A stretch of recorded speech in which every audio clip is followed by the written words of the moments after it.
Welcome back to Beauty of Brushwork, class 5, part 2. And just really quick, I'm going to do the share screen just to show you again what the reference is. So it's going to be this Opal Creek. I only can look at it from my monitor. My printer is not, well, it's out of color ink and pretty much out of black and white ink too, or black ink. So I'm going to be looking across at the monitor from approximately 10 feet away, 8 feet away. So I'm not going to get a real clear view, but that's going to be a little more true to life, like I'm painting plein air. And we're going to treat this like we're painting plein air, and that we have kind of a, light is changing and everything's changing. We're standing in a weird situation. So time is of the essence. So I'm going to show you how I might kind of attack something like this. And hopefully, sometimes when you attack a painting, really, paint it in less than an hour, how oftentimes that actually leads to more fun and interesting brushwork. So I'm going to experiment with that. So, all right, wish me luck, everybody. I took the paints that I used from the demo for Art School Live and just put them up here. So it's kind of an interesting palette. But I do have phthalo turquoise on here, which is a very different color. Don't use it very often. I'm just going to show you really quickly what happens. And I'm going to put up some of them, that super gooey medium. It's great because this medium will actually stick to my palette. It's so sticky and thick. Really fun. Very stringy. I can paint like Velasquez. Anyways, let's take a little bit of this phthalo turquoise, very dark. But when you add white to it, watch out, it is beautiful. Isn't that just gorgeous? So if I'm looking across at that reference of Opal Creek, I bet you if I just add a little bit of yellow in there.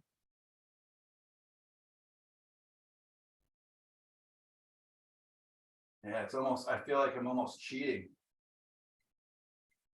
Such pretty colors. Isn't that great? So which anyway, yellow is that? That's phthalo turquoise. And it's called phthalo turquoise texture. This is an old tube. You can see it's been through some stuff, seen some things. It's a great, beautiful color. And it also makes really nice darks when mixed with a brown. This is the brown pink. It's still going from last week's class. And which yellow? Oh, there's no yellow. That's just the brown pink and the phthalo turquoise. And they just counteract each other really well. So it makes just a real nice dark. I mean the one next to it. Didn't you add yellow into that? Cadmium lemon. So anyways, we'll be using some of those colors here.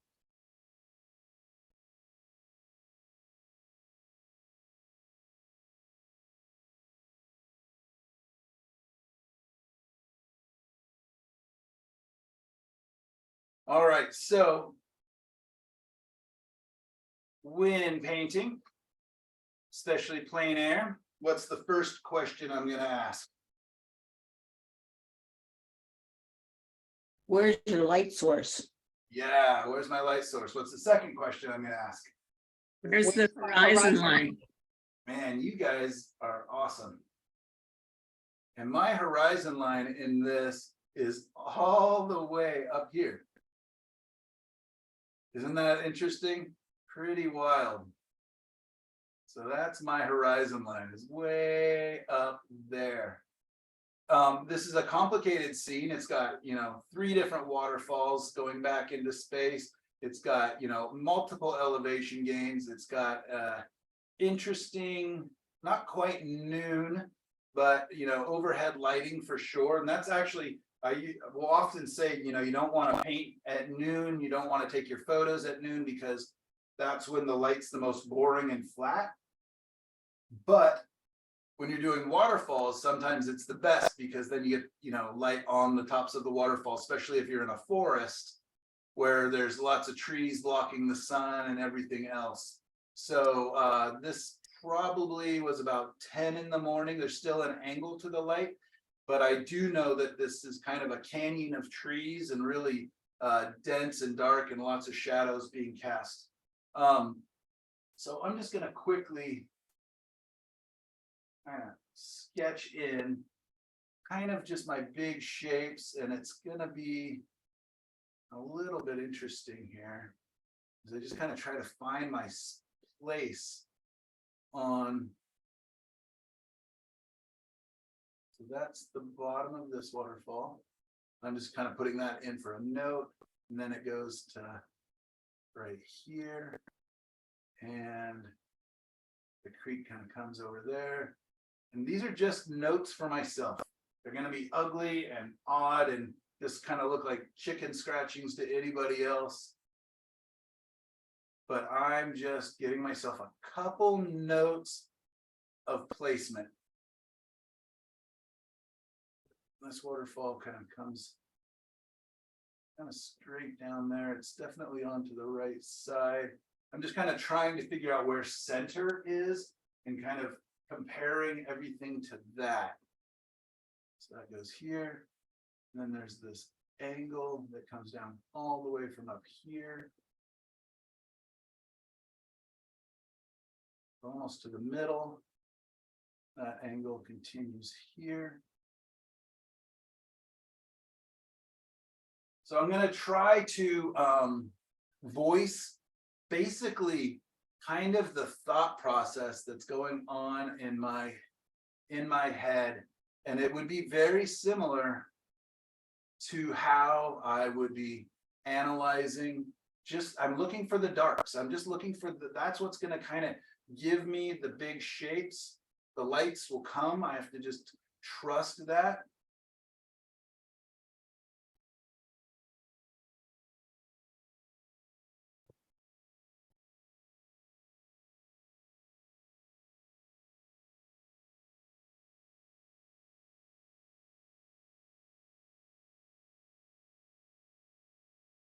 And then the waterfall's right up there. Oh, it's actually way over there.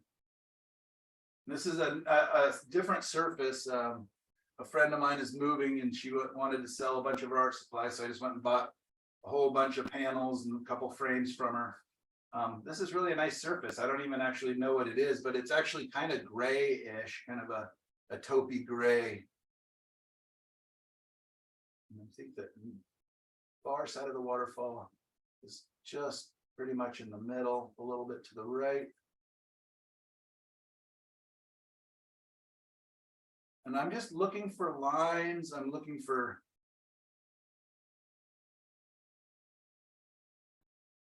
the darks. I'm looking for just anything that kind of helps me figure out what the heck is going on. And again, I want to simplify because there's so much. There's so very much information going on here with all the rocks, the trees, the water, the waterfalls. So I'm literally just saying, how can I simplify that chaos, that gorgeous, wild chaos that's going on there?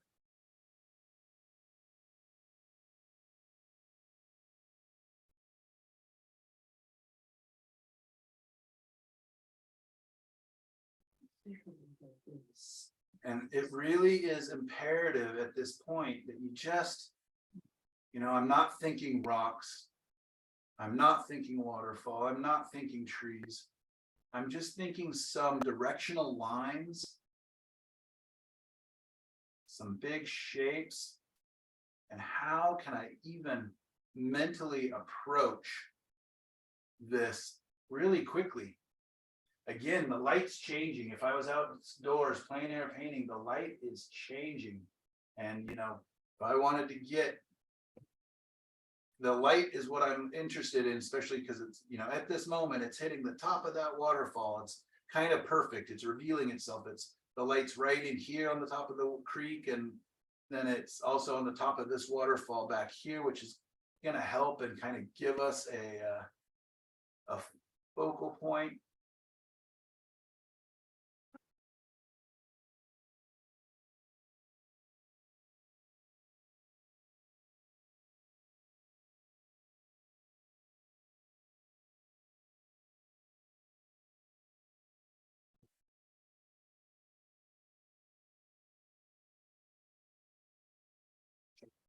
And hopefully piece by piece, it starts to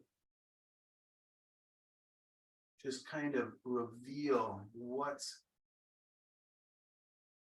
happening, what's the movement, where's the light, where's the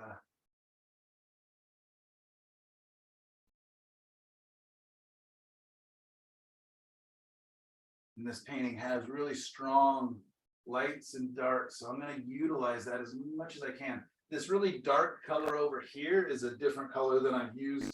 Well, I haven't used it in a couple of years. It's called asphaltum. Strange name, strange color. My friend Ramona Youngquist uses it quite a lot in her paintings to really great effect, and I think I probably bought it because she was probably, explaining her love for it, and always looking and interested in new colors, but it's not one that's made its way into it. It's just a very, very dark brown.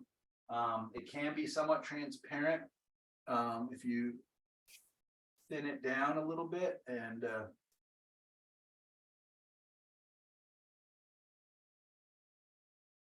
I'm going to mix a little bit of my ultramarine blue with that to make kind of to cool it down. It's not warm brown, but it's a little warmer than I need it. So now I'm going to, believe it or not, with those little chicken scratchings, I'm going to start going for it.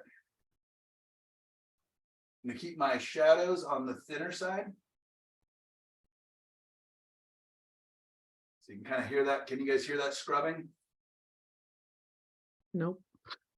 Microphone might be a little bit far. I grabbed kind of an old beat up brush so that I can knock in areas very quickly.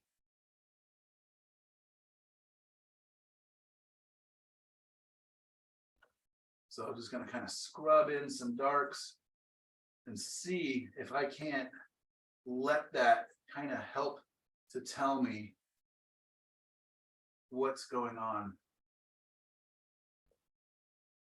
And this is recording, correct? I did push record? Yes. Phew.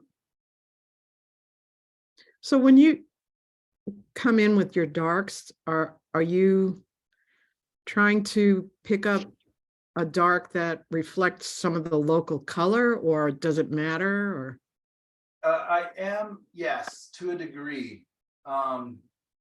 It can matter, or I can come back in and add more, because it's still kind of the roadmap. And a lot of times I find when I'm plein air painting, my notes, where I'm taking notes, just figuring out placement and stuff, it's not a simple delineation from, okay, I'm done drawing to I start painting.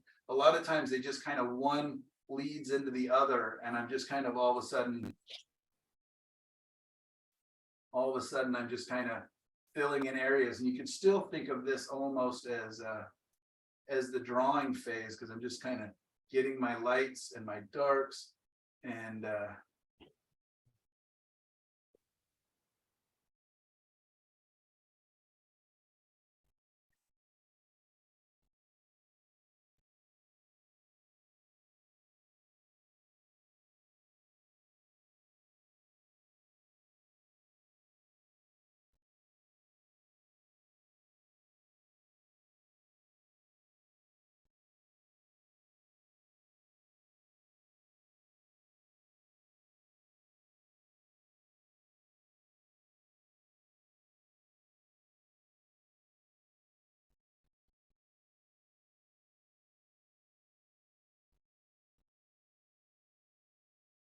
but yeah, that was one of the most interesting things I remember, kind of that aha moment of, when I was out plein air painting, and just, because you always hear it from your instructors, we don't paint things, we paint shapes, values, and colors.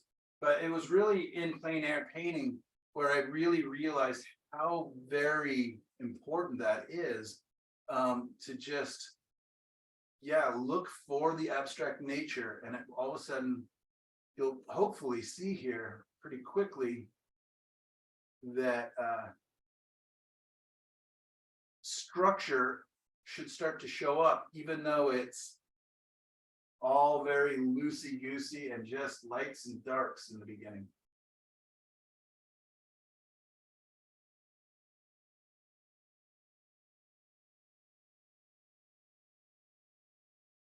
I'm also trying to figure out at the same time, what's necessary and what's not necessary in this scene, because there's just, 1 million rocks going on and stuff. Do I need all of that, or is it maybe even making it overly complicated and even harder for the viewer to read? Michael, what makes you decide to do, like in this painting, to do it as kind of a, not a block in, but a, outline versus a wipe away versus an acrylic underpainting? Well, acrylics, if I did an acrylic underpainting, I would have to let that dry. Yeah. Eric and I can disagree on that one. But I'm just, especially when I'm showing an example on YouTube or to you guys, I don't want to show you something that may fall apart and have you guys, well, Mike said, and now all my paintings fell off because I didn't wait for my acrylics to dry. So if I do acrylics, typically plein air, I just do black and white. I don't end up coloring over it. I do know artists that do what Eric said, and they'll paint their underpaintings in a burnt umber underneath, and that's a great idea. And I probably will still do it. I just don't want to promote it as an incorrect way. Does that make sense? Yeah. Yeah. So I think when I did it initially, when I was actually out there on location, I did do it as a wipe away. One of the main reasons, and this probably sounds a little bit like not a great reason, that I'm not doing a wipe away is because I've already shown you guys that technique. Okay. And I just kind of want you guys to see all the different ways. So, you could draw it out with a pencil and color it in. You can do the wiping away method. You can do what I'm doing here, which is just, again, looking for a roadmap using the shadows. Okay. So is there anything about the ultimate product that might lead you to lean one way versus the other? Yeah, I mean, the wipe away method definitely leans itself to when I want to have that kind of halo effect, where I leave the warms.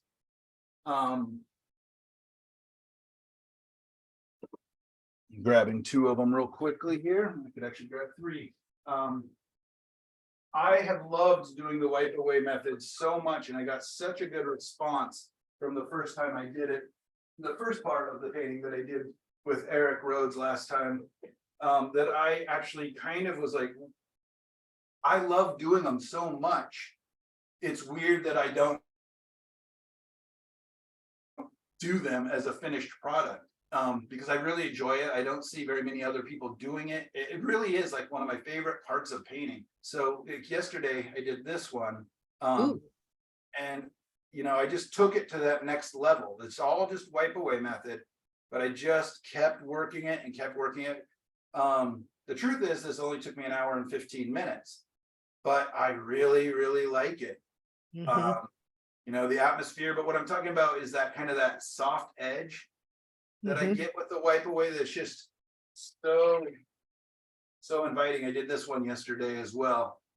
This you were in my color class that we did this scene before, but I wanted to revisit it, and I put more red in this section of the painting and more green, actually that phthalo turquoise in the bottom, because I wanted to have a little bit of color variation and see what happened.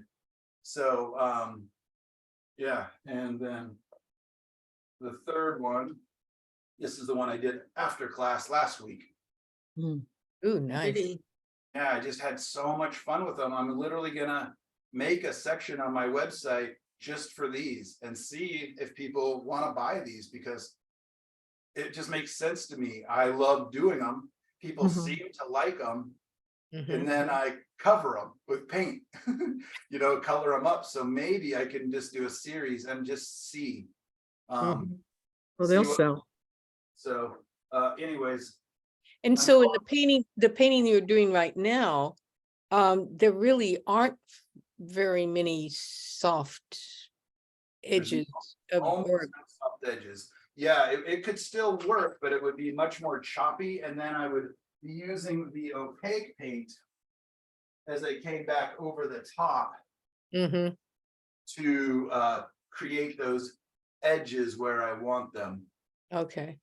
But the other thing is that I will just kind of pay attention and just go, okay, Mike, you've been doing those wipe away methods or whatever method for a long time. Let's challenge ourselves. Let's try that other method again, whatever way. So I just, it's not probably great for my sales and my career that I'm always experimenting and I'm always, like literally, I mean, tomorrow I'm going to go drop off eight paintings at the gallery, which is literally what I'll be doing after this class, is getting all those paintings ready and doing all the things that, that's the worst part of painting for me, is the naming and the all of that. But that's what I have to do so I can drive to the coast and drop off paintings tomorrow.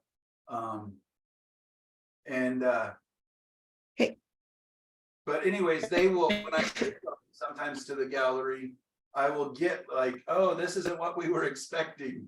Something like the last stuff you brought us and that sold.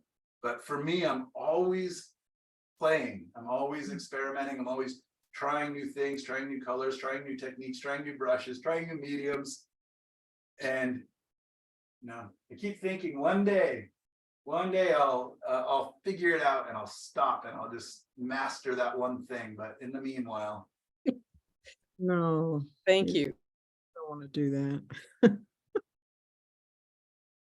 I'm so jealous of my friends where every one of their paintings looks like, like there's no doubt that painting's by so-and-so, that's got their colors, it's got their brushwork, it's got their, everything, it's, their signature all over it.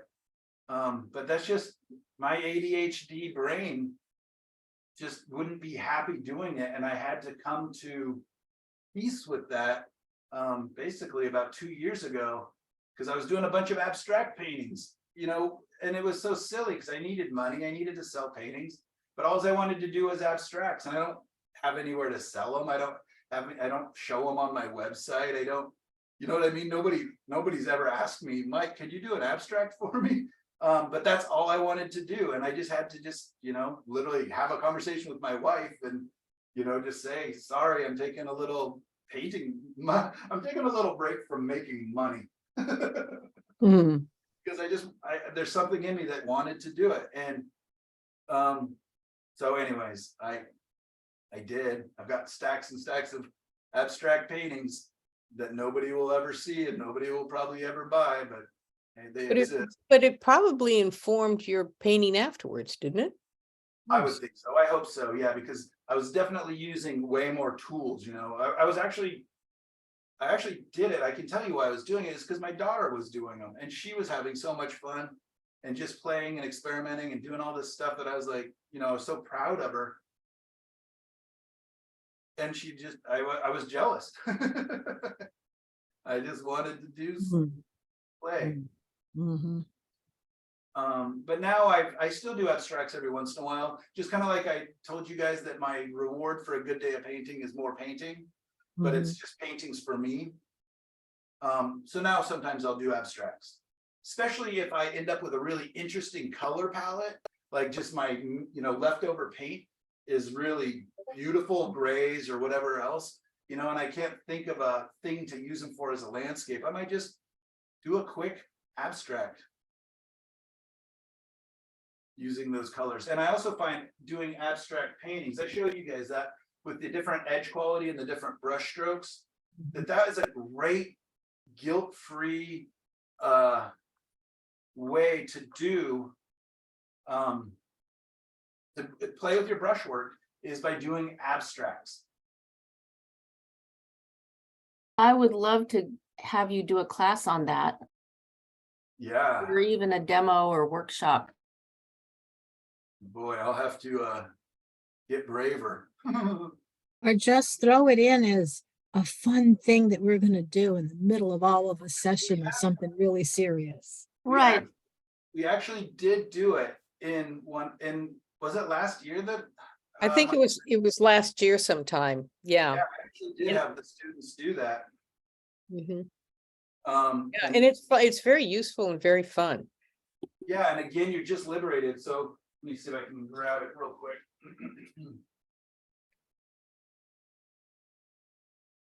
Yeah, I know I showed you guys some of these references. Anyways, one that I did with just different sky types. And again, just like I did with the sky paintings with you guys, you know, just real loose and just different brushes and Right. And I just love those. I love the fact that they're on a board and you know what I mean, they're not sellable. And then these are just on paper. Hmm. And so I really just, you know, hard edge, I remember that. somewhat hard edge, yeah. Soft, almost, you know, mostly soft edge with a couple hard edges and all soft edge. And just seeing the different energy and the different, you know, they're somewhat landscape-ish. Yeah, Definitely, Yeah. actually, I love this one. I love that one on the upper left. So Michael, why do you think those would not sell? You know, if I think those would sell in a heartbeat. Mhm. Right. Well, I I agree. a big part of that is I'm not willing to, it's already hard enough to make a living selling what I do. Yeah, If I start splitting my attention and my focus over and over and over, then I'm having to market and market and market. You know what I mean? It took a long time to find my fans, you know, quote unquote fans, my collector base, my people already. yeah. So having to do that over and over again, because I used to sell my my illustrations, which had like bears in them and dragons and little kids and you know all sorts of fantasy and whimsical stuff. And that was a whole different audience. A lot of that audience was not happy when I changed to landscapes. And then I had so many still when I did the transition that one of my galleries, in fact, the gallery out at the coast that I'm going to tomorrow, showed both of them, the fantasy and the landscapes. And they were all in one big group and none of them sold. But when they split them into two different parts of the gallery, then they sold again. So there's Exactly. people don't like to be confused. Like, who is this Michael guy? Yeah. Here it is, same thing in black and white. You know, they're pretty abstract. I mean, your brain kind of sees a bit of a landscape, but truthfully, it's just some dark lines, right? Makes me think of David Sharp. They're Yeah, gorgeous. They're absolutely beautiful. this one really reminds me of David Sharp. Yeah, his stuff is great. Yeah, and like I was looking at like Franz Klein for this one. Mhm, And this mhm. one. I love Franz Klein's work. Yeah, And yeah, anyways, they're so fun. And the truth is, I mean, maybe do you guys mind if I make you a little bit seasick here for a second? no, Well, Camera. And just look how many paintings there are. Are you guys seeing that? I'm not yeah, wow. Yeah, wow. over there. Those are stacked 5 to 10 deep over there. Against wonderful. Oh my God. Wow. that's, You've been busy. oops, I'm all wrapped up on the tripod here. That's only, sorry for making you guys motion sick. That's only one studio. Look at these. Oh, look at that. Oh. Everywhere. You need another couple of galleries. Michael, this is Sandy. I finally bought a painting from a professional artist, but I couldn't afford his, bigger finished pieces. So what he had in his website was sketches. So I was able to buy a sketch because I could afford that, but I couldn't afford his, bigger sketch, original paintings. So that's something like you could do that on your website. So your sketches for Yeah. people that can't afford, you know, your finished pieces. Yeah. Mhm. Yeah, no, totally. And I do have a section on my website of small paintings, but they're all sold. And then I have a section on my print site where I hide some originals that are more like the sketches and the notes and the, you know, unfinished, whatever, they're ideas for bigger paintings. And those Mhm. all sold too. So I do that. Okay. Yeah, especially from time to time. Yeah, I used to do studio sales, and really great discounts and have people come in. It was funny, I went to my new dentist the other day, and the lady who was, you know, the first person that you see at the dentist that does all the work, and then the dentist comes in, was it a dental tech or whatever? Hygienist?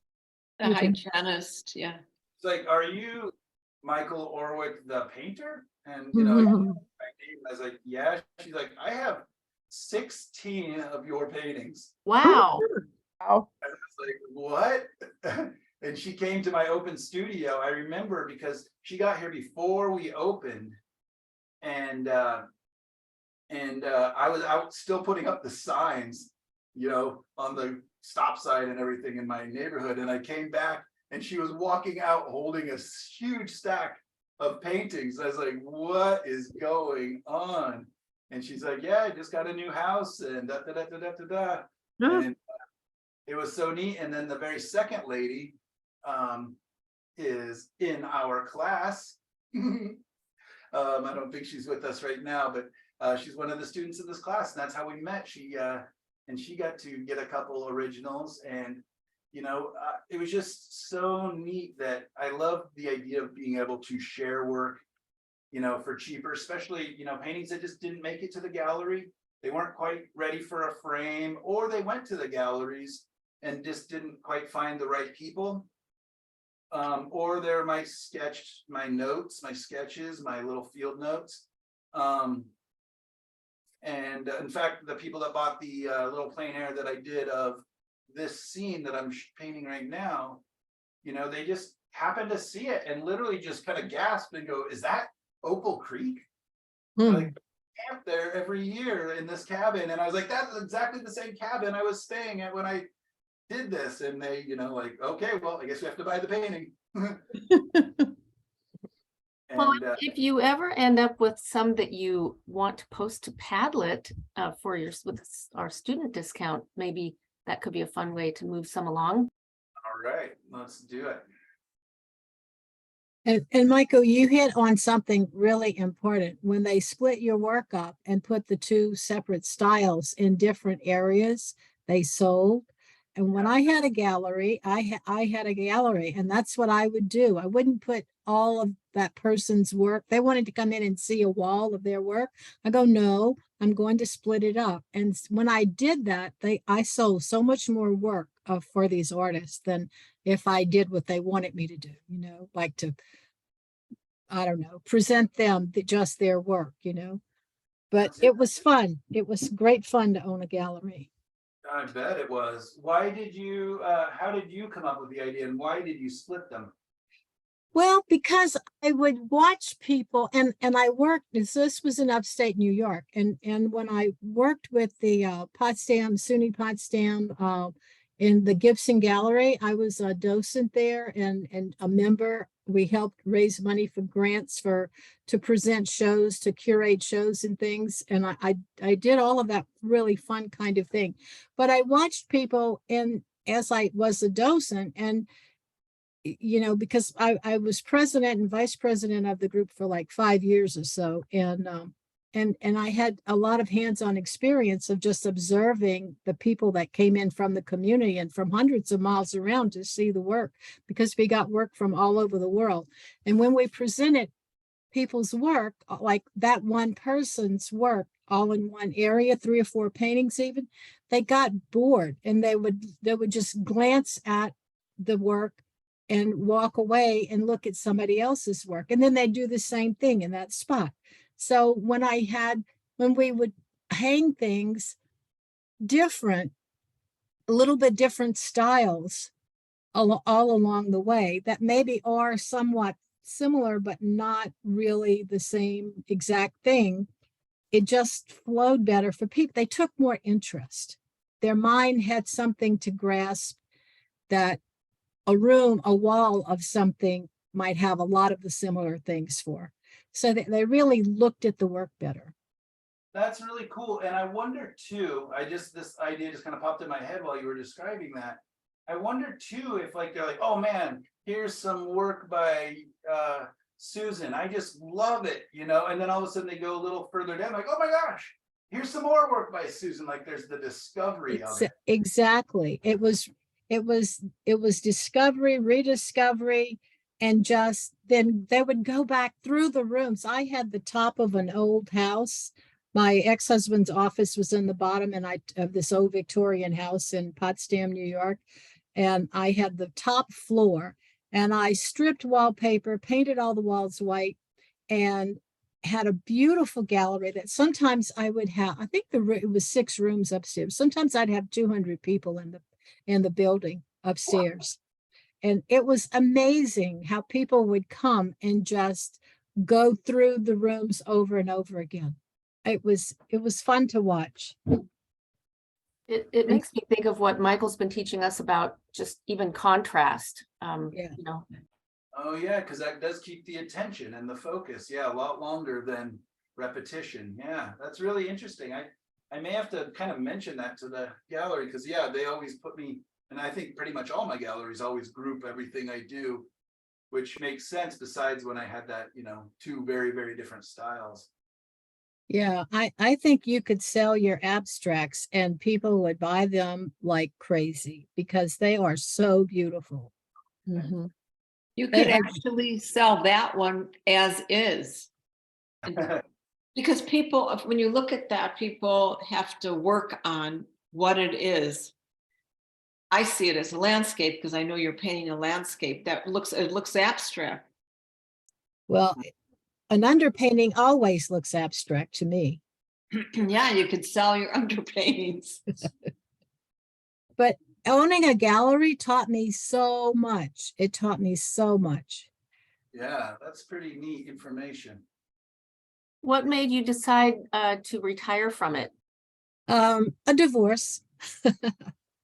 A divorce. And and when divorced, I couldn't handle the weather by myself because we would get 18 inches of ice and 10 feet of snow with snow drifts 20 feet. I just couldn't handle. Hmm.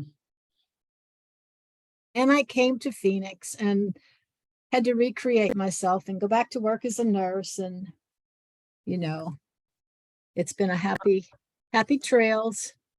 I'm sure your patients are glad you did. Yeah, they are. People, you know, What kind of? I did everything from helping birth babies to work in a burn unit and Alzheimer's. I did neuro, you name it. I certified for everything because I'm as ADD as Michael is, I think. I couldn't deal the politics of working in one place. I don't want no politics. And you know, Yeah, nursing I, unit. I finally ended up with my own wound clinic, so woundostomy clinic. So that took care of the politics.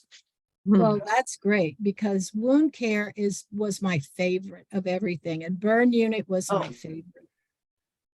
People get Yeah. better when they Well, have there's a those lot kind of- of wounds. Oh, you bet.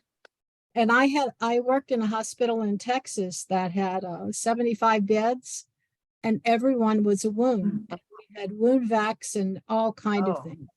We had people come in that weren't even Yeah. recognizable as humans that had when you dress Oh them my. with wounds. So, Michael, I have a question. So you talk about working like dark to light. Are you doing lights now or? Yeah, I'm getting into my lights because now Okay, that I have that roadmap kind of established, I can okay. start to kind of come through and look for, again, I'm still keeping it pretty abstract, hopefully. It is. Looking to colors and light, and I'm starting to hopefully give us a little more pulling out the structure, the light structure. So I got the darks, and now I can use the lights to kind of start to carve those shapes. And I'm still, like I just said, I'm treating this like it's plein air painting. Like I've got Okay. to kind of get this down, and it's gonna have, you're gonna see very loose brush strokes, and I'm just really just letting my hand kind of dance along the surface, and just looking, okay, I've got this color, kind of where is it? Oh, it's over here as well. You know, that's kind of where the light is striking across. This will have to be lighter. Again, I'll come back in with more light in a little bit, but And so you're holding your photo reference because, no, I'm looking at the monitor. oh, because I don't see the photo reference. No, exactly. It's on the monitor just because I didn't even Oh, I know. see. I So didn't know. is there a way, I was looking on my screen to enlarge this so I could see more of the brush strokes? Is that, can you do that? You Looking. have to download it to your, oh, my painting. Yeah, it's weird. First I was on Facebook and suddenly it switched over to Zoom. Bizarre.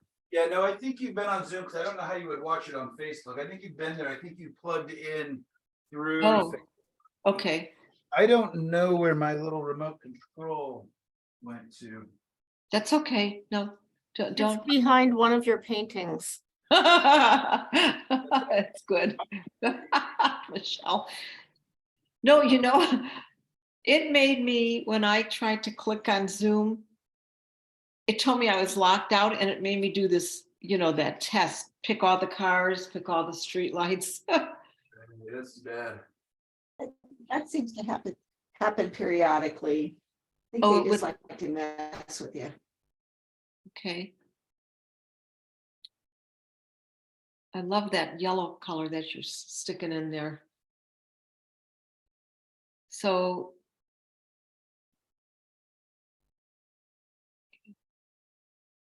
I like the green too. It's so pretty. yeah, yeah, it's an interesting tone for light colors. I agree. Did you use that phthalo turquoise to make the green? No, well, no, not intentionally, but it was probably on my brush. No, because I want to save that phthalo for the water. Yeah. So, but it does look pretty soft. I might have to get in there and add a little more of an acidic yellow into some of that foliage, or some more reds into it to and I should probably get that water in, so just so I don't have that big white space that I'm having a hard time kind of mentally adapting or whatever. I can't see the values until I get the whole surface kind of covered. That's absolutely gorgeous. Thank you. Yeah, have your galleries try that, not just, you know, like mix your works with other, because we actually did that when we curated and hung the shows. We would do that in the gallery too. And we had like 3 huge galleries that we hung work in. Yeah, that's pretty cool that you had that experience. Yeah. Michael, this is Barb from Newburgh, and I was down at Art Elements the other day, or actually kind of went past it, and lo and behold, there are 3 of your beautiful paintings in the front window. Yeah, Oh, that was wow. a nice surprise. You- Just happened to go in there last weekend and saw that. Yeah, I'm gonna be there on Saturday for a show. If you wanna, Oh, really? Yeah, I'll stop by. yeah, What time is it? I wanna say 2 to 4.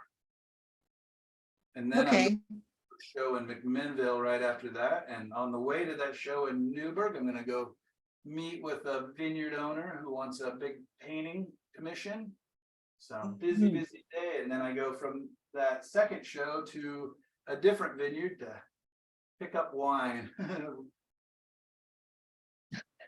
so Michael, where are you showing in MAC? I'm not. It's a artist named Erin Hansen. You guys should look up her work. I think I may have even talked about it a tiny bit last week. She is a real powerhouse. Her art is very, very colorful, very, very impressionistic. I mean, very colorful. So it's definitely not. Okay. It's probably not even really my taste. But she's a good painter for no doubt. And what I'm most inspired by is her business acumen and savvy. She just has really done well, it seems. And so I just want to meet her and want my daughter to see kind of what she's created for herself. And just, you know, it's beyond what I could have imagined times 10. Like, it's so amazing that this young lady has done what she's done. And yeah, I really find it inspirational. Okay. Getting her Erin whole- Hansen. What's her name? Erin Thompson? Erin Hansen. Oh, Erin Hansen. Yeah, she has 3 galleries, one in McMinnville, which is just so strange because her other ones are in Carmel and in Arizona. Is she in Scottsdale?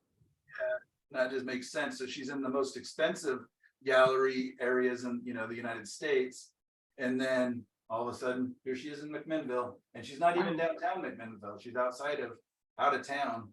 And anyways, I just, you know, I'm always learning, always just looking to, you know, how do other people do what they're doing? And it's always just nice too, to just be reminded that there's so much possible. We just kind of Yes. aim higher or whatever else. I mean, I could also look at it and be like, so depressed that, you know, not fair. Look at what she gets and what I don't have, but don't want to do that. I would rather just be happy for her. I'm very impressed. And So I like the way right where your brush was. Okay. The way that you can see the waterfall bending over, and you've been able to create that with the lights and dark dropping down different levels into the stream just by putting on the darks and light. It's very effective. I see it already now taking shape. very cool. Thank you. But yeah, I've literally not thought once about what I'm painting. I am just looking at shapes, values, colors, shapes, values, and colors. Interesting. And I'm letting this all stay quite dark. Normally I would, you know, make these darks lighter and push things back into space, but I know I can come back and do that. But for now, I kind of want to keep it in feeling like it's kind of condensed and it's kind of in a forest and it's kind of got that, no, I don't want to say claustrophobic, but it's full, it's busy. And I want to keep that feeling, at least for right now.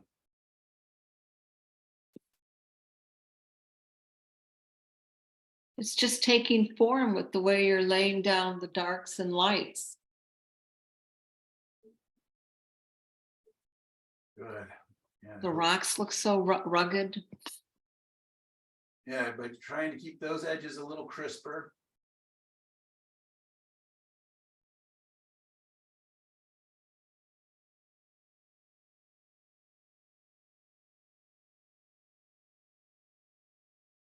Let's see if we can.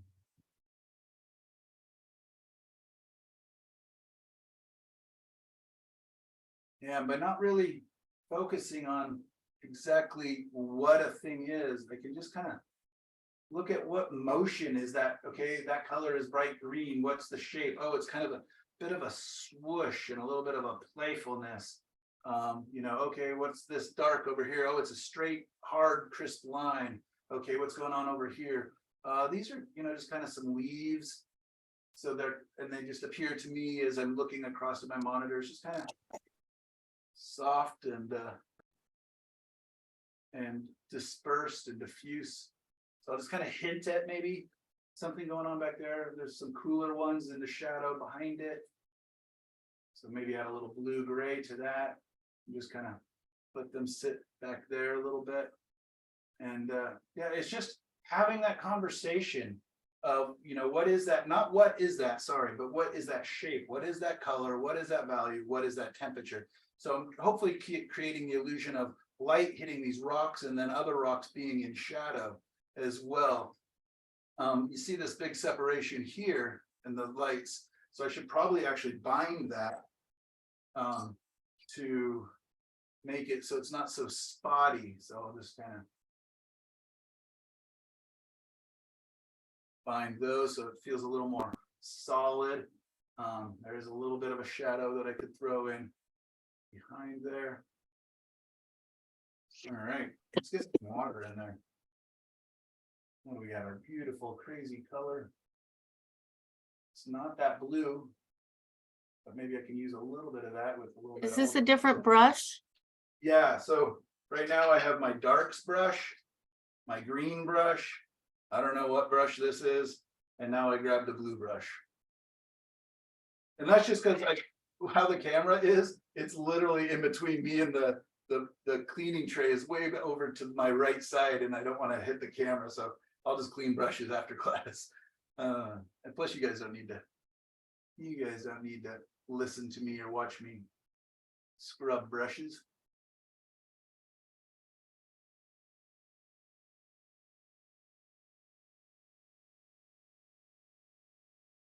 And right now, are you still thinking like darks to lights? Yep, so I'm bringing in the water now that is kind of in the shadows, and I'm just kind of looking, it's a little bluer than the green areas where it's catching that light. So I'm just kind of seeing what I can do to. Isn't he an amazing? I'm just kind of seeing what I can do to create some of that, looking for the depth, the movement, the shadow.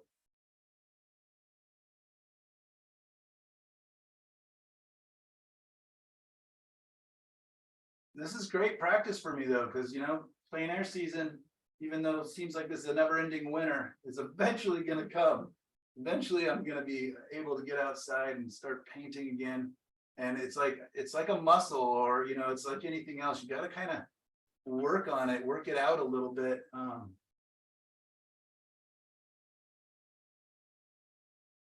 And so I need to get my plein air muscles in shape. Yeah, and you know, it's sign up time for the Lavender Festival out here in Yamhill County. It just passed, didn't it? I No, thought no. This is a Lavender Festival. It's coming up no, I in know, but like July. no, I know, but I think the sign up to be a part of it, I thought it just passed. Oh, well, they just opened it up April 1st. Oh, good. Yeah, I actually just got invited to be a part of that show as a guest for what's called Legends of Lavender. Mhm. Oh, So evidently, I am a okay. legend. Who knew? Oh, well, yep. Kind of funny. But I guess I'm honored. That's cool. It's always nice to be invited anywhere. Yeah. So yeah, and it's always a fun and beautiful festival. People who live in the area don't know about it. It's just come to the show out in McMinnville at the Chehalem Arts Center, and check out the beautiful work. And if you want to be a part of it, I think they have different categories for professional, amateur, and beginner. I believe at least they have in the past. Yeah, this is the one at the Cultural Center in Newburgh, but I think that's where Oh, you're right. I meant it's. Newburgh. Sorry. Yeah. The Chehalem Center. Yeah. Right.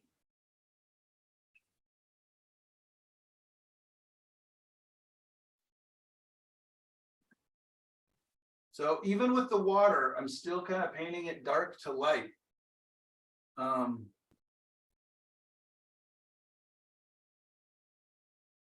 So I'm just kind of looking for the darker forms in there.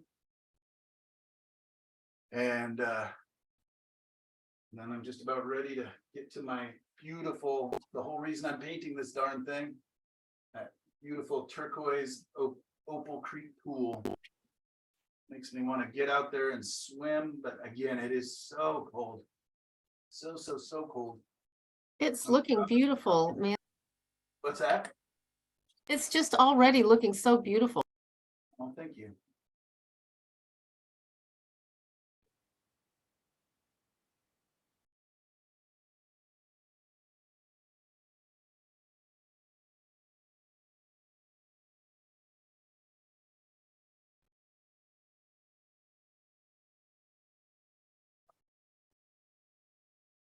And my first kind of green turquoisey splashes.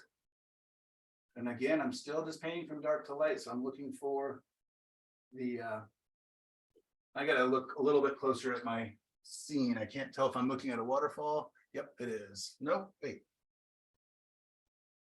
Nope, it's a little canyon. Oh well, probably doesn't matter.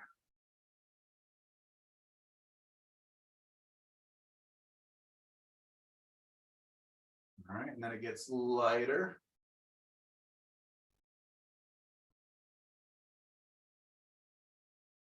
Just as beautiful.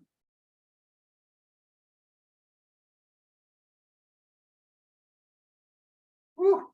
Who wouldn't want to swim in that? This has got to be the #2 skinny dipping spot.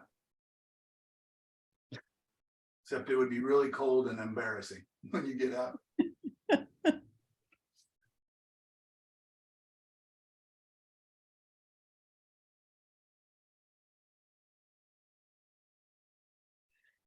When I lived in Australia, I lived above a saltwater pool, you know, the ones that are filled by the ocean at high tide.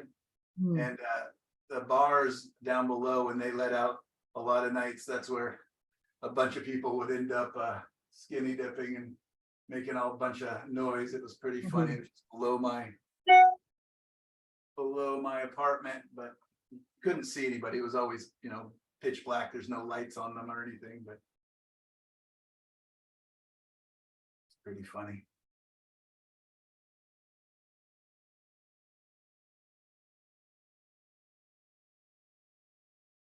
Always a bit of a trick painting right up to dark edges without picking up too much paint. Like I just did there, but not bad. Just wipe off my brush as soon as I do. That's the key to that. Don't keep painting and smearing your little brown or whatever color you picked up all over the place. There's a little bit of a transparency in there. I can see just glimpses of some rocks underneath. So I'm going to put them in pretty lightly, just a couple shapes. Just so people hopefully get the idea that, oh man, that is just some crystalline, beautiful water.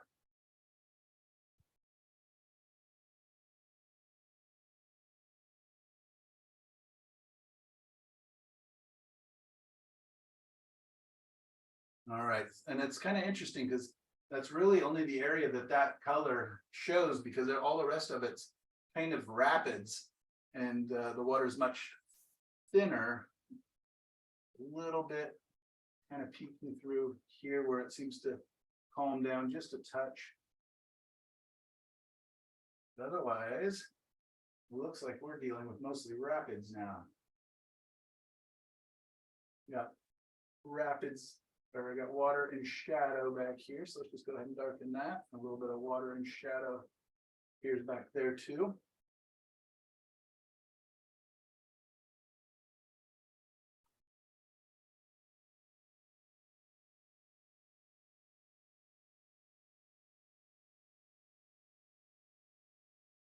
All right, just gonna go ahead and grab another brush. Why not? Get them all dirty.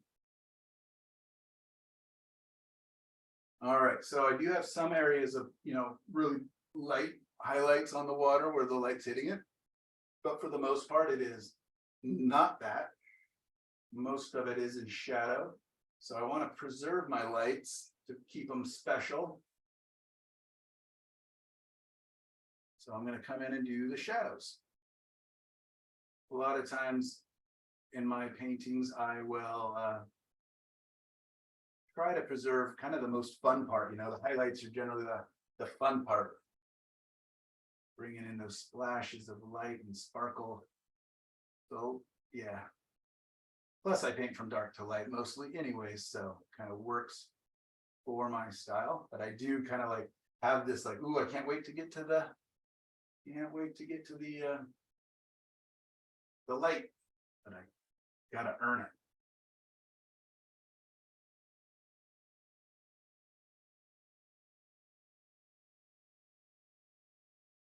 I can use my directional brush strokes a little bit here to kind of help us tell which way the water's moving.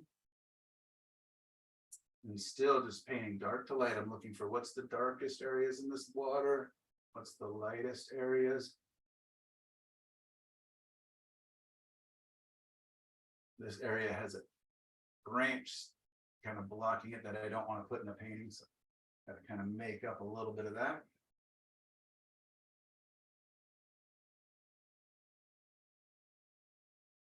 Fun, fun, fun. So I'm painting this fast enough that it almost could be a true plein air painting, because it looks like I've been painting for just painting and talking for just over an hour.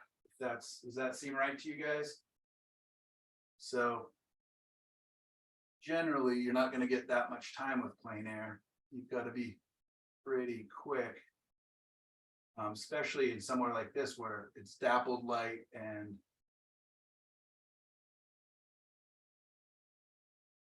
changing super quickly.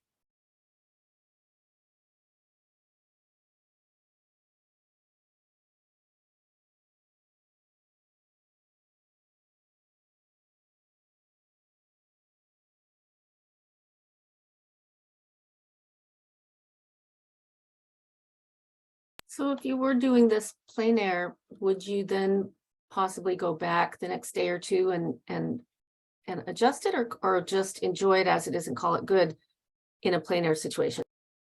I not too often have I actually gone back to revisit. I'll say I am. Oftentimes like, oh, I can come back and do this. But the truth is I don't do it very often. I did it a couple times last summer. And it is fun. I did the wipe away method and then came back and let it dry, or tack up at least considerably. And the cool thing too was the second day I would go out, I would literally know what's going to happen, right? I knew where the sun was going to rise from. I knew which trees were going to do what. So it definitely makes it kind of fun. It's kind of like, yeah, it's kind of like, oh, here it comes, the fireworks. And so that can be a lot of fun. But it seems like, that's just a little local place. In fact, it's that painting I did of the trees that we did tonal and then I colored is exactly the scene that I did as plein air and then went back and colored. Set that one down to Carmel. But it seems like a lot of times I'll have the intention, like I'll literally carry the painting out there and then something else kind of like, oh, I guess I should paint that. That's pretty cool too. So I'm pretty open. I find that with plein air painting, if you go out with too much of an idea, a couple of things can happen. You can get, the weather won't behave, a cloud will roll in, whatever. And so you don't really want to let yourself get too keyed into like having a super agenda. The other thing that I notice with plein air painting is it's usually pretty important that I just start painting, that I don't spend too much time looking for the perfect thing. And usually with plein air, what I'm doing is I'm looking for, again, light and shadow and form. Could be a little bit of color sometimes, but generally it's light and shadow that I'm chasing after. And so sometimes boring scenes, oh, it's just some trees along a path, can be much more interesting than the big grand picture, because the scene laid out in front of you because of the patterns of lights and darks and everything else.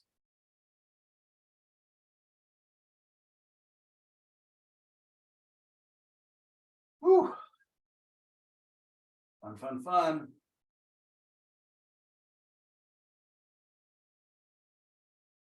I still have a full day of work ahead of me after we get done here. What are you doing?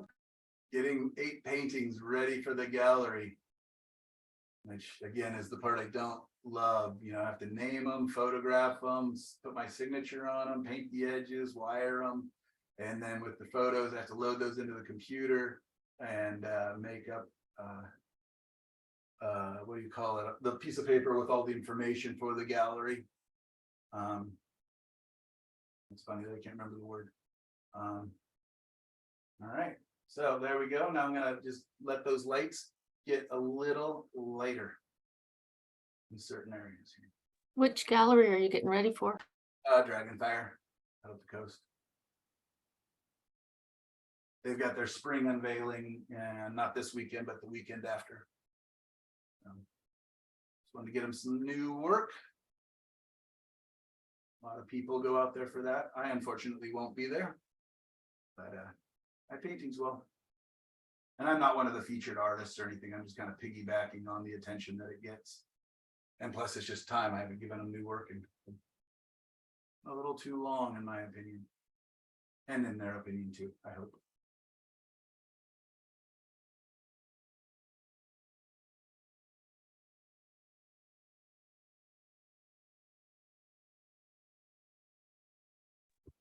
Fantastic. Sounds like you got edited. Fantastic. All right, thanks.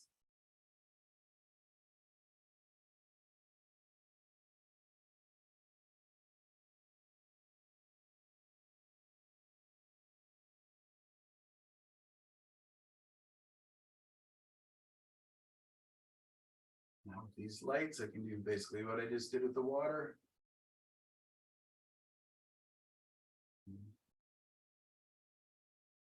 Push a couple of them where the light rays are hitting so that it makes sense where they're hitting the water.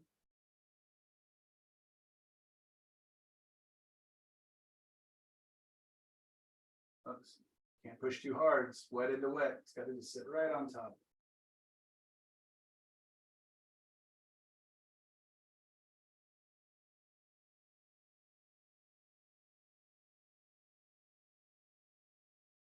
Whew. Pretty juicy. Hard to get paint to kind of sit on top there. I got to be really delicate with my touch.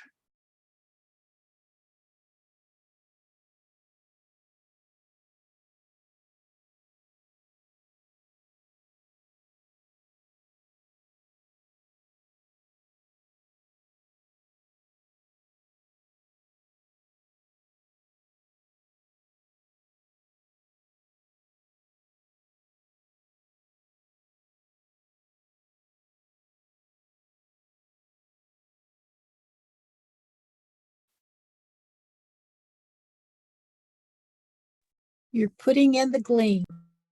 Putting in the gleam, yeah, that's right. A little bit in here. So just kind of looking to how that light's moving across the surfaces and trying to mimic that at least a bit. And sort of feel like we might be getting close. At least to a very loose and borderline messy painting here. Now, just a little bit more reflected light on these rocks, just to show you the structure, but I don't want them to be reaching out for any attention or anything. They're just kind of sitting there quietly, behaving themselves in the shadow. Just, it'll help give us a little bit of structure, I hope.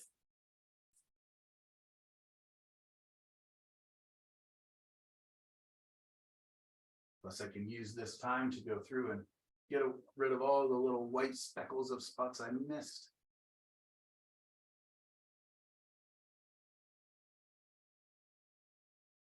But yeah, you know how this was just big dark spots. You can kind of now see little bits of rocks, hopefully just kind of poking their heads out in the dark shadows.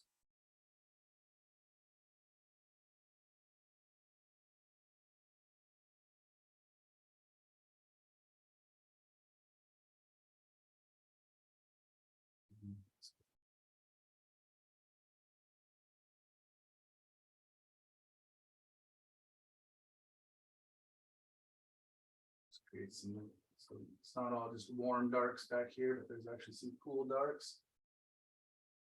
Yeah, and I can just keep picking at it and poking at it and adding dibs and dabs of paint for, well, forever, as you guys know. But I think I've done what I sought to do, and that's paint very loose.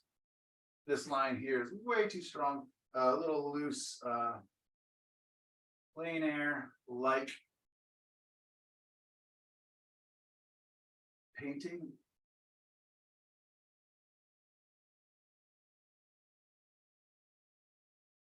Almost missed the whole area of light. Gotta keep squinting my eyes and just looking for the forms.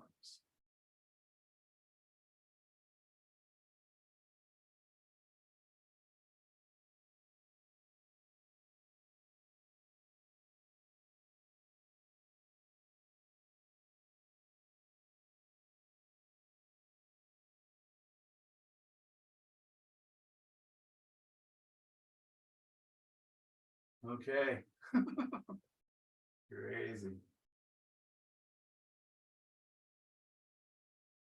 You guys see anything out glaring at you that just looks really out of focus? I have not stepped back one time. So much of my teaching style is do as I say, not as I do.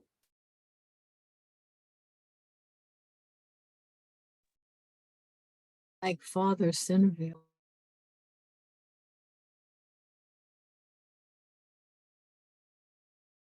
All right, now I'm stepping back. Is there any like final brush strokes that I could do that would be?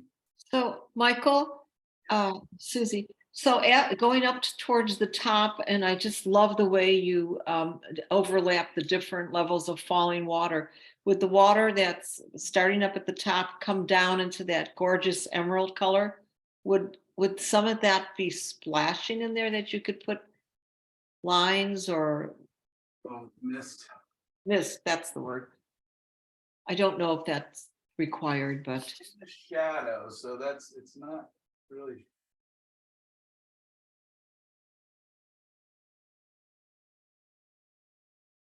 A little bit there. You can like that. And then I see that the tree shapes the branches are really big and not much form. So I'm just going to come back in with a little bit of dark and see if I can't carve out some of their foliage a little bit. Just give them a tiny bit more. yes.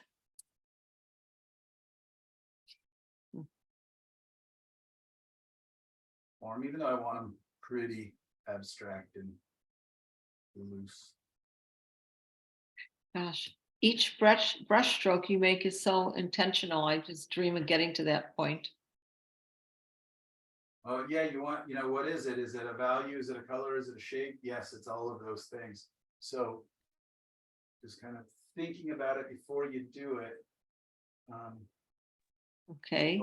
I again, that's do as I say, not as I do, because there's definitely times where my attention wavers and somehow I keep painting and it's not like I'm in the zone or anything. I'm just distracted, and I can definitely all of a sudden come back to and be like, oh, now I got to fix all of that.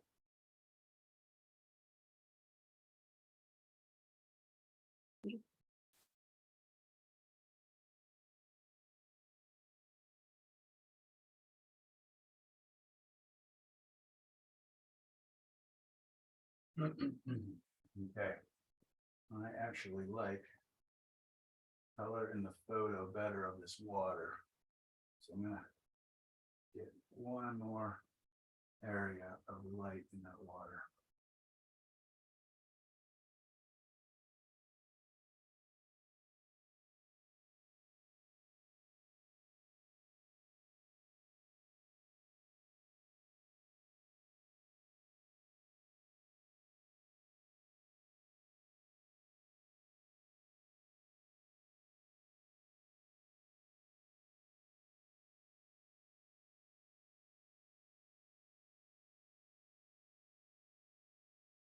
want just 3 stripes sitting out there, so I'm gonna bind them. You guys know what I mean when I say bind them, right? Connect them. Just because I don't want a lot of just spots, splotchy splotches.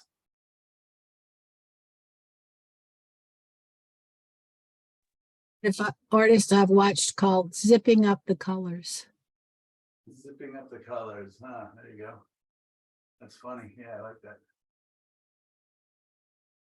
All right, this area over here is so wet, I'm having a hard time putting any paint on top. And I'm trying to put a very old, dried up cadmium on top of a very juicy, dark. Might have to wipe back away a little bit into that to make that work.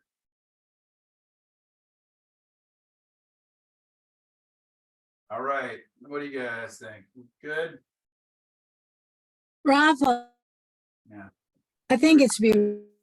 All It right. is gorgeous. Gorgeous, gorgeous. It's so beautiful that in my mind, I would love to try it. I don't know if in actuality I will. I'd love to buy it. All right, good. We'll put it on the website. Yes, I'd like to buy it too. It's beautiful.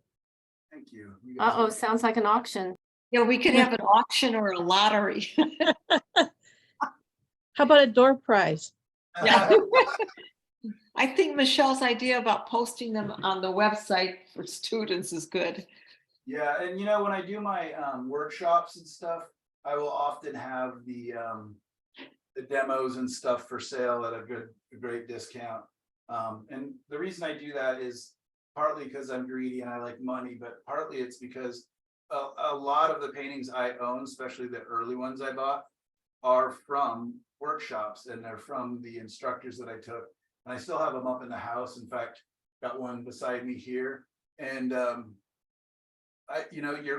it's twofold. If you like a painting and you're learning from it, and it threefold, brings back good memories of, a fun workshop or a good experience with a good instructor, then yeah. So anyways, I know a lot of people like to go home with a little something from, the workshop besides their own beautiful paintings that they made. So I definitely do that, usually at a pretty great discount.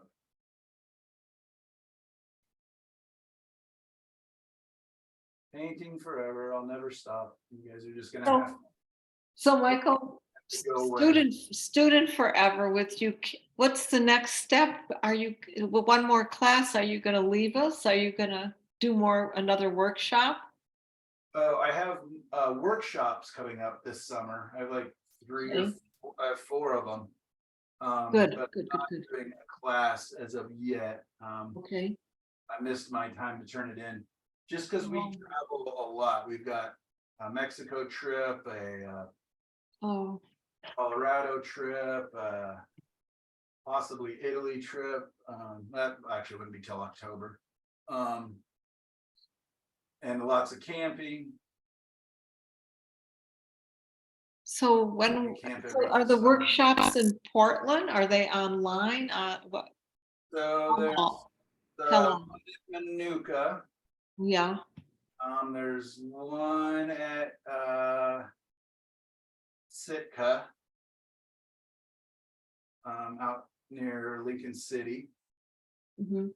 There's 2 in Seattle. Ooh, okay.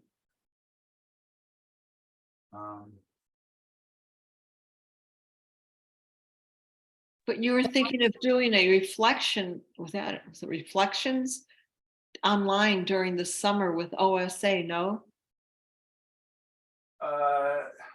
Yeah, I don't know. Mm,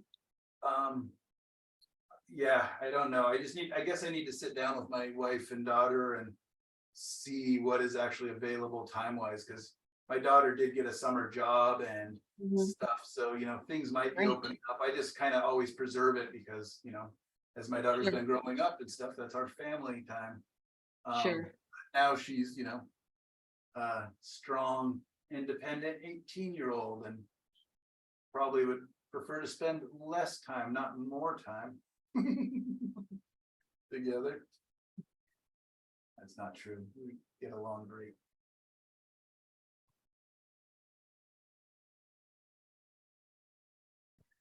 So Michael, my question is, when will you start up again in the fall, late fall?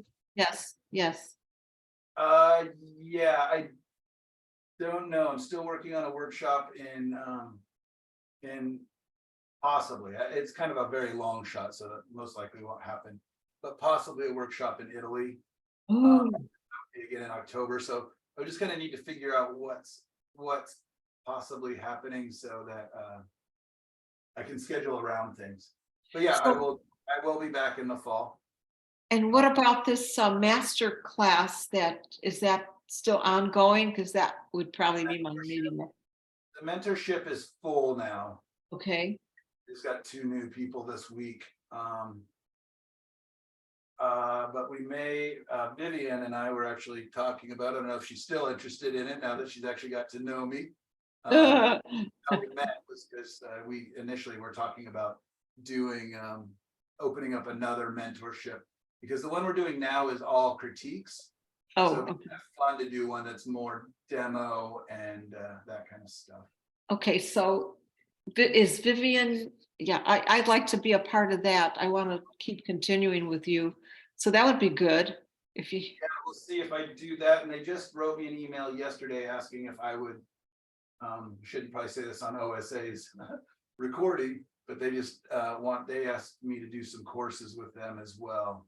Okay, Majors. well, You have our emails. Maybe if you happen to remember us, maybe just send us what you're doing, or a link to where you have all that listed on your website or something. yes. Oh, yeah, I definitely will, yeah. Are you going to remember us, Michael? Oh, I forget. Michelle said if you remember, would you? I forget you guys the minute I push stop on our Zoom call every week. No, It would be nice if you had something where you could give us homework, like at least once a month. yeah, It seems like when there's no classes, then it seems like, well, I'll get to it, but then I never do. If I have homework to do, then I got to get it done. Yeah, you don't want to disappoint. oh, I agree. I agree. I just think this online thing works out so well for me. Me Yeah, too. well, I definitely me too. it makes me organize my life, because anytime I find if I have all the time in the world that I get distracted easier, and when I have deadlines or what I Oh, mean, or, yes. I don't have 7 days a week to paint, it actually helps me to focus. And then besides today, let's not count today, but normally I think a lot about what I'm going to do and what I'm going to talk to you guys about, what I'm going to paint. And I'm spending time getting ready and prepping, and that's good for me. What is the best? You have so many emails, I noticed. What's the best email just to have get to talk to you on? Michael Orwick at gmail.com, or no, orwickarts@gmail.com. And the truth is they all go to the same place. Oh, okay. I've been able to funnel them all into Facebook. So I get them all except for I used to have a Comcast one. It's still alive, but I don't even check it because it seems to only be spam. Yeah, So tell that's me. like when I'm signing up for something that I don't actually, where they make you put in the email to just do anything or whatever. I'll just put in that one because they can send it and fill it up. I don't care. Well, I'm interested in joining Vivian for that other master class. I should have jumped on the bandwagon, but I had too many other things that took priority at that time. But please, Which one is that? yeah, Master we'll group, the explain one it. my mentor group thing. Oh, yes. You're in it. Yep. So if you the next one, the mentor group thing was like where you have to have your paintings critiqued, so you'd be painting a lot. Is that correct? Yeah, so we only really meet once a month as all of us, but we have times where everybody gets together and paints if they Oh, want. cool. Okay. They literally just put on your Zoom and spend time painting and Oh, neat. talking Okay. with each other. So it's just kind of a forcing function. Oh, I would love to do that. I wish I did it, darn. Well, Okay, so if you have an opening again, or if you expand it, please let me know. And then if you do that thing with Vivian, please let me know. Great, yeah. I haven't heard Vivian peep up, so maybe she's like, I don't want to take a work. So I have a question about the painting. Okay, real emerald green part, is there a theory or a rule for that? Because the flowing water is light on the top and bottom, but in the middle, it just stays brighter and greener. Is there some kind of rule that it wouldn't be rippling down lighter through the middle? In this area here. Yeah, yeah. So that's where there's a deep pool there, or not a deep pool, but a pool of water. That's it's a waterfall, and then it just kind of collects and sits. So there's not that much motion in here. And then it's a bigger pool, and then where it funnels back out and becomes small again, then it's active and it's going down all these rocks and everything else. So yeah, it just it becomes all agitated. I see. Rapids and ripples and everything else. So yeah, that's why the rule is when the water's moving and stuff, you just can't see into it, right? It's white water, like rapids, like all bubbly and full of motion. And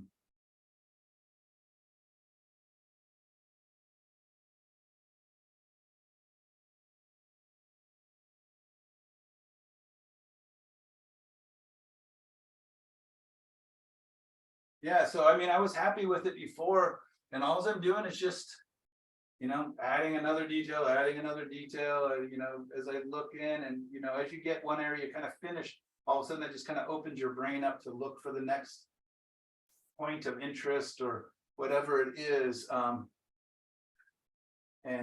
that's all I'm doing. It's kind of just maybe busy work at this point. I don't know. Because I did get the big concept and big idea.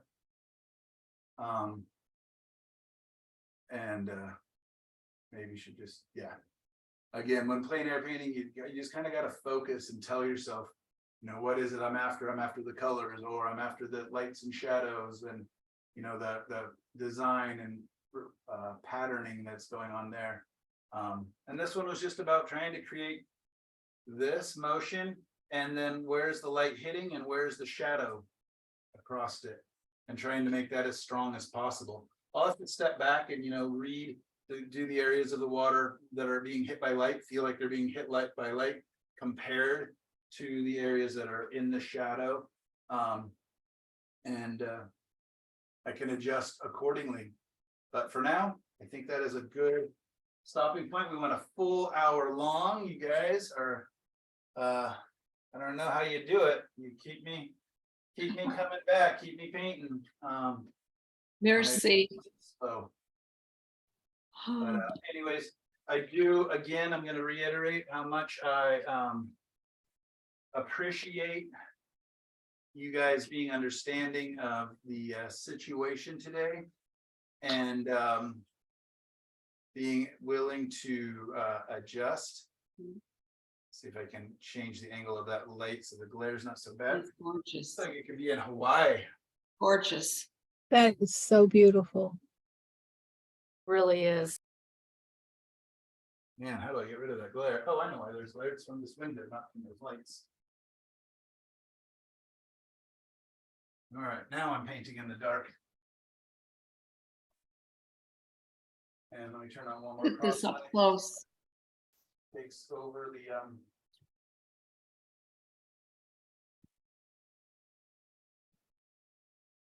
there we go.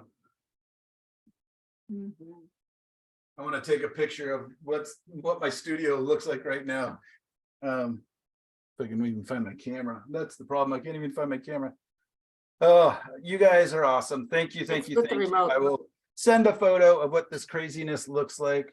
I appreciate all of you. Those of you who weren't able to stay with us, I completely understand. And this was a long day. And hopefully you enjoy the video. And for those of you who were able to stick it out, even if you're sleeping, I really appreciate your being here and being part of the class. And next week we will be doing waves. If anybody has any Oh. great wave photos, send them my way because I'm open to suggestions. Otherwise, I will also look through my collection. And what kind of waves do you guys want to do? Big crashing waves on rocks, or just a normal rolling wave, or what do you guys think? I like rolling waves. Okay, a little more surfy, a little Yes. more mellow. Everything, but I'd like to see how you make the movement in waves. Yeah. Right. Yeah, me too. I've got a week to figure it out. Well, if you don't know, who's going to teach us? I don't know. You guys think I actually know how to paint, but I actually just every week have to like cram, like, oh crap, how do I paint water? Ah. All right. You're wonderful, Michael. Thank you so much and have a blessed week. Yeah, thank You Yeah. you. as well. Thank you Same so much, thing. you guys. So, Everybody. bye, Bye, everybody. So long. Thanks, Michael. Bye, everybody. Bye, everybody. Okay, so Michael, now I'm having buyer's remorse that I didn't hook onto that mentor group. Well, yeah, we'll have other possibilities. And it's a very liquid group. People are just signed up 1 month at a time. Oh, okay. If a spot opens up, I will Would you reach out please? to you. Here, I'll just send you a check now. No, I Yeah. could do it for a couple of months because, you know, I don't want to make a saga over this, but I had a dog on chemo and Oh, I remember. I Yeah. know, and it's only been a month since Joey's departed, so I couldn't focus, but I'm ready to put my name in there if somebody goes to sleep. Well, yeah, it would be fun to have you. And yeah, don't worry. And it like I said, it's mostly just critique and inspiration to keep painting a little Okay. even more than this class. But, Okay.